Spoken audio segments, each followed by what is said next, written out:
नमस्कार. तर मागील व्हिडिओमध्ये आपण अंजनाद्री हिलवरचा प्रवास बघितला. आता अंजनाद्री हिल उतरून आपण चाललो आहोत शबरीची गुफा बघण्यासाठी. पंपा सरोवर, दुर्गा मंदिर ही ठिकाण आजच्या मिनी ब्लॉगमध्ये बघणार आहोत.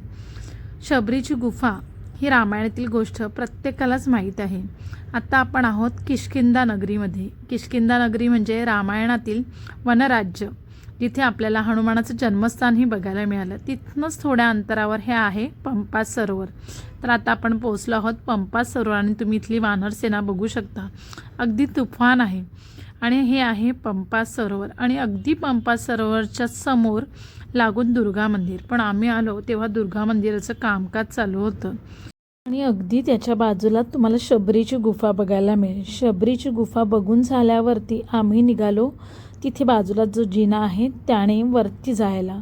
वरती जिना चढत गेल्यावर तुम्हाला सुंदर असं पंपा सरोवर आणि तिथल्या आजूबाजूचा परिसर बघायला मिळतो आणि तिथली किष्किंधा नगरी.